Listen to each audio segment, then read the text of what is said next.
जय श्री राम। नमस्कार मित्रों। क्या वास्तव में भाग्य का लिखा कभी मिटता नहीं? जो भाग्य में है क्या वही आपको मिलेगा? जो आपके भाग्य में नहीं है क्या वह आपको नहीं मिलेगा?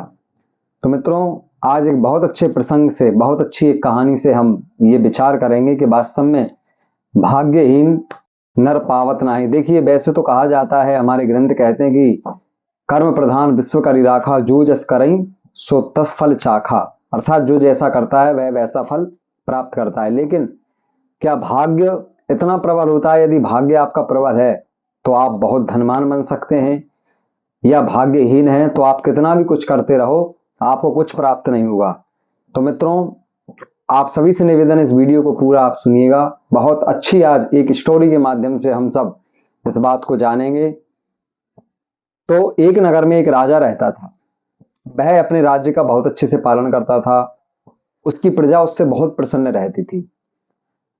उसी नगर में कुछ समय के पश्चात एक पंडित जी आते हैं, एक ब्राह्मण आते हैं, जिनको ज्योतिष का बहुत अच्छा ज्ञान था। उनकी चर्चाएं सारे उस नगर में फैलने लगी। अब तो वह पंडित जी वहां एक कुटिया में रहने लगे। कुछ समय के बाद क्या होता है कि ये खबर जो है वो राजा के पास भी पहुंचती है। राजा के मंत्री आदि बताते हैं कि हमारी नगर में एक ब्राह्मण आए हैं, जो ब्राह्मण बहुत अच्छा भविष्य बताते हैं, और वो जैसा भविष्य बताते हैं, हाथ को देखकर, माथे को देख करके वह 100% सत्य रहता है। तो राजा ने कहा कि बहुत अच्छी बात है भाई, तो ऐसे पंडित जी को तो यहाँ लाया जाए, उनको हम इनाम देंगे। इस प्रकार से जो है राजा ने कहा, तो मंत्री आदियों से ब्राह्मण को राज दरबार में लाया गया। अब ब्राह्मण वहां आया तो ब्राह्मण ने अपनी उपलब्धियां उनको दिखाई। अब तो राजा बड़ा प्रसन्न हुआ और प्रभावित हुआ उनके वचनों से। तो राजा ने कहा कि हे ब्राह्मण देव, आपको ज्योतिष का बहुत अच्छा ज्ञान है। आज हम आपको उपहार स्वरूप इनाम में कुछ धन प्रदान करते हैं। तो राजा ने जैसे ही उनको धन देने का कहा, तो पंडित जी ने कहा कि हे राजन, मैं आपके धन से अमीर नहीं बन सकता। मैं अपने भाग्य की खाता हूं। जो ईश्वर ने मेरे भाग्य में मुझे लिखा है, मेरे कर्म के द्वारा जो मुझे कर करके मुझे जो प्राप्त करना है वही मुझे प्राप्त होगा। आपके धन से मैं अमीर नहीं बन सकता। तो राजा थोड़े से हंसे भी, चकित भी हुए। राजा ने कहा कि अच्छा ब्राह्मण देव, ऐसी बात है, आप ये क्या बोल रहे हैं गुरुदेव? तो ब्राह्मण ने कहा कि राजन, ये वास्तविकता है। आपके धन से कोई गरीब अमीर नहीं बन सकता, या आपके धन देने से जिसके पास जो अमीर है वह गरीब नहीं हो सकता। उसको जो जिसका भाग्य है वह अवश्य उसको प्राप्त करेगा। अब तो राजा थोड़ा चिड़चिड़ाया, उसको बहुत क्रोध आया। अब पंडित जी ये कहकर के जाने लगे। तो राजा ने रोका कि गुरुदेव, यदि आप ऐसा कह रहे हैं तो यहाँ पर कुछ लोग हैं, आप इनका किसी का भी एक भविष्य देख करके बताइए कि इसके जीवन में क्या है, क्या इसके जीवन में गरीबी है या अमीरी है। तो राजा ने कहा, जैसे ही तो ब्राह्मण ने कहा कि ठीक है राजा।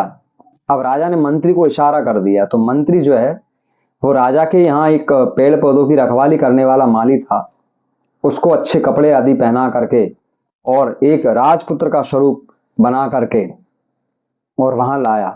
अब तो ब्राह्मण ने उसके माथे की लकीर देखी, उसका हाथ देखा, तो कहा कि ये गरीब ही पैदा हुआ था, ये गरीब ही है, और इसको कुटिया झोंपड़ियों में रहना पसंद है। ये वहीं रहता है और वहीं रहेगा, इसका भविष्य भी यही है। अब तो राजा थोड़ा स्तब्ध रहा। तो राजा ने ब्राह्मण से कहा कि हे ब्राह्मण देव, आपने ये तो बिल्कुल सत्य बात कही है, लेकिन आप ऐसा कह रहे हैं, लेकिन मैं आपसे गारंटी देता हूं कि मैं आपके इस फल कथन को निष्फल करूंगा। मैं इसको कुछ ही समय में अमीर बना दूंगा। भाग्य वगैरह कुछ नहीं होता। तो राजा ने जैसे ही कहा, तो ब्राह्मण ने कहा कि भाई ठीक है राजन, जैसी आपकी मर्जी। इतना कह करके ब्राह्मण वहां से चले गए। अब तो राजा ने युक्ति लगाई। राजा उसने सोचा कि अब चाहे कुछ भी हो जाए, मैं इसको अमीर बनाऊंगा, मैं ब्राह्मण के फल कथन को निष्फल करूंगा। तो इस प्रकार से जब कहा, तो राजा ने अपने मंत्रियों से विचार किया, और वह जो माली था उस माली से कहा, एक दिन उसको बुला करके कि भाई तू इधर आ, ये एक पत्र ले जा। और ये पत्र ले जा करके एक सुदूर देश का एक और राजा था जो इस राजा का मित्र था, वहां जाकर के ये फलाने फलाने नाम के राजा हैं, वहां तो उसको ये पत्र दे करके आना है। अब तो वो बेचारा जो माली था उसने कहा कि भाई इतनी दूर जाना है, ठीक है, लेकिन राजा की आज्ञा है। अब वो चला वहां से पत्र लेकर के। एक दो दिन में वो दो तीन गांव पार कर पाया। अब तो वो थक गया।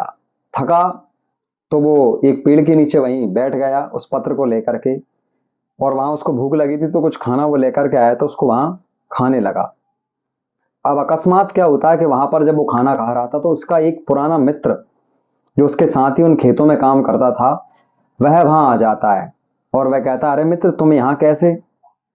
तो वह माली कहता है कि भाई यार बड़ी विडंबना है, मैं बहुत थक गया। राजा ने मुझे जो है ये पत्र दे करके कहा है कि तू इस फलाना देश है वहां तू जाकर के ये पत्र दे देना राजा को। तो उसने कहा कि भाई अच्छी बात है, तुझे जाना चाहिए, वहां तो तेरी बड़ी आव भगत होगी, तेरी बड़ी पूजा होगी, क्योंकि तू राजा का व्यक्ति है, राजा ने तुझे दूत बना करके वहां भेजा है। कि नहीं भाई मैं नहीं जाना चाहता, मैं तो बहुत थक गया और इतनी तेज गर्मी। तो जो मित्र था वह कहने लगा कि अरे भाई ऐसी बात नहीं, राजा ने तुझे भेजा है, तुझे जाना चाहिए। तो उसने उस मित्र ने कहा कि भाई तू चला जा, मैं यहीं विश्राम कर लेता हूँ। तो उसने कहा ठीक है भाई। अब उसने देखना कि वो वहीं पर रुक गया। जो माली था उसने अपने मित्र को पत्र दे करके वहां भेज दिया। वहां वो पहुंचा, राजा ने उसका बहुत अच्छा सत्कार आदर किया, मंत्री आदि उसको अंदर लेकर के आए। अब वो जो पत्र था वो राजा को दिया गया। राजा को जब पत्र दिया तो उसमें लिखा था कि हे राजन, ये जो जो व्यक्ति आया है ये बहुत महान और बहुत श्रेष्ठ कर्मठ योग्य पुरुष है। इसको आप अपने नगर में से 300-400 एकड़ जो जमीन है वो इसके नाम करवा दीजिए, इसको ये संपत्ति दे दीजिए। और ये मेरे पुत्र के समान है, ये बहुत मेहनती है, बहुत कर्मठ है। यदि आप चाहो तो अपनी पुत्री का विवाह भी जो है इस युवक के साथ करवा सकते हो।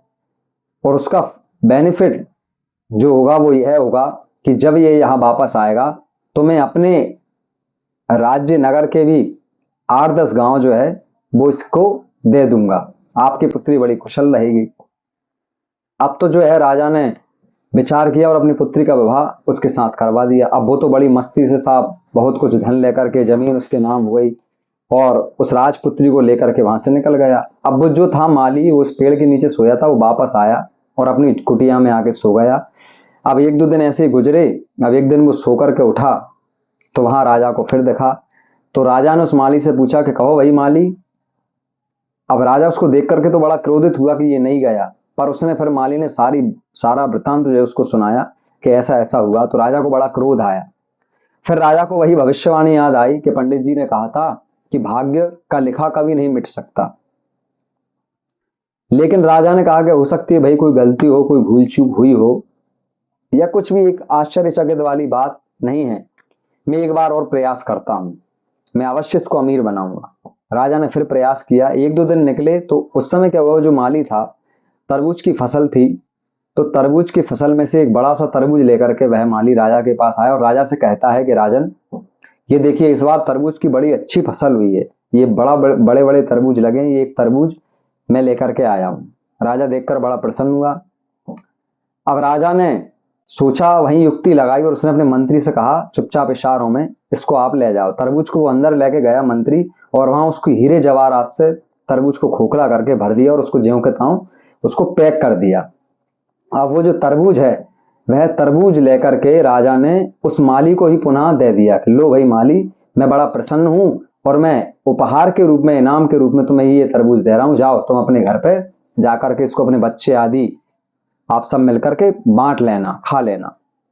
अब तो माली उस तरबूज को लेकर के अपने मन में बड़बड़ाता हुआ जाता रहा कि भाई देखो राजा ने इतनी मेहनत करी, मैंने इतनी अच्छी फसल हुई, इतने अच्छे अच्छे तरबूज हुए, लेकिन उपहार में मुझे क्या दिया, वही तरबूज। बड़ा निराश होकर के वो जाने लगा। वो तो रास्ते में उसको इसका एक दूसरा मित्र मिला। अब वह मित्र उससे कहता है कि भाई तू इतना निराश क्यों है भाई? तो माली कहता है कि यार देख, मैंने इतनी मेहनत करी, इतनी अच्छी फसल हुई और राजा ने मुझे इनाम के रूप में यही तरबूज वापस दे दिया। तो वह मित्र कहता है कि भाई राजा ने तुझे इनाम तो दी, उपहार में कुछ भी दिया, तुझको उसको ग्रहण करना चाहिए। लेकिन वो मूर्ख था। उसने कहा कि भाई अब कोई खाने वाला तो हो, इसको क्या खाएगा, इतना बड़ा तरबूज है, मेरे दो बच्चे हैं। तो उसने कहा कि ले भाई एक काम कर, तेरे घर पे ले जा, तेरा परिवार बड़ा है, तू खा लेना। उसने उसको दे दिया उस मित्र को तो उसने ले लिया कि ठीक है भाई। वो फिर अपनी कुटिया में गया और वहां जाकर सो गया। अब तो मित्र जैसे ही घर गया तो उसने उसने तरबूज को खोला तो उसमें सोने जवाहरात आदि देखे, तो वो तो अमीर बन गया, लेकिन ये वहीं का वहीं रहा। अब फिर राजा आया, राजा ने फिर इसके हाल को जाना और फिर इससे पूछा, तो फिर वही सारा वृतांत जब इसने सुनाया तो राजा को बड़ा दुख हुआ, बड़ा क्रोध आया, लेकिन राजा को फिर वही बात याद आई कि वास्तव में भाग्य का लिखा नहीं मिट सकता। तो मित्रों, इस कहानी से हमें शिक्षा यही मिलती है कि देखिए, जैसे आपने भगवान शिव की भी कथा सुनी है, एक बार एक लकड़हारा जो है वो ऐसे ही गरीबी में जंगल में गुजारा कर रहा, उसकी पत्नी बड़ी धार्मिक थी, वह भी लकड़ियां काटकर अपना पेट भरते थे।